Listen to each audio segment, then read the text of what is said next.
નમસ્કાર students parents 12th science ના students માટે જે લોકોનું એક ટેન્શન હતું કે રિઝલ્ટ ક્યારે આવશે, રિઝલ્ટ અત્યારે નોટિસ ડિક્લેર થઈ ગઈ છે. કાલે સવારે જે પ્રેડિક્શન હતું જ બધાનું કે જેવું ઇલેક્શન પતશે એના બીજા જ કે ત્રીજા દિવસે રિઝલ્ટ આવી જવાના ચાન્સીસ પૂરેપૂરા છે. એ બધાના પ્રેડિક્શન સાચા પડી રહ્યા છે. કાલે સવારે ગુજરાત હાયર સેકન્ડરી બોર્ડની વેબસાઈટ ઉપર અત્યારે નોટિસ આવી ગઈ છે જે આપ જોઈ રહ્યા છો. યસ, આની અંદર તમારી પાસે તમારો રોલ નંબર હશે જ. 10th માં જેમ તેમ રિઝલ્ટ જોયું છે એ જ રીતે તમને રિઝલ્ટ મળશે. શરૂઆતમાં મે બી સાઈટ થોડી હેવી ટ્રાફિકના લીધે નાનું મોટું પ્રોબ્લેમ્સ આવે, પણ પેશન રાખજો, રિઝલ્ટ તમને મળી જશે.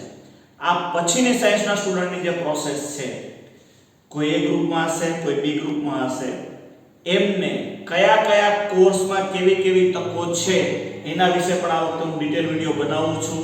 એ ગ્રુપ માટે પણ અને બી ગ્રુપ માટે પણ. જે લોકો જેડબલઈ મેઇન અને નીટ આપી છે એ લોકોને હજી વેઇટિંગ પીરિયડ હજી ઘણો લાંબો રહેશે. પણ જે લોકો સાયન્સ સ્ટ્રીમમાં એવું છે જ નહીં કે જેડબલઈ મેઇન કર્યું હશે ને આપણે એન્જિનિયર થાશું તો જ આપણી લાઈફ બની શકે.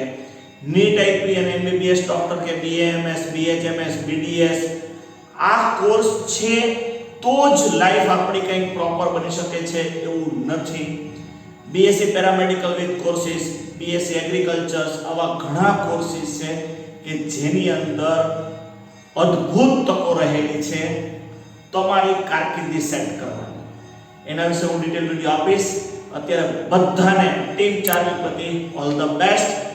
કાલે તમારું રિઝલ્ટ આવે, સારામાં સારું આવે એ પ્રાર્થના સાથે નમસ્કાર. Thank you.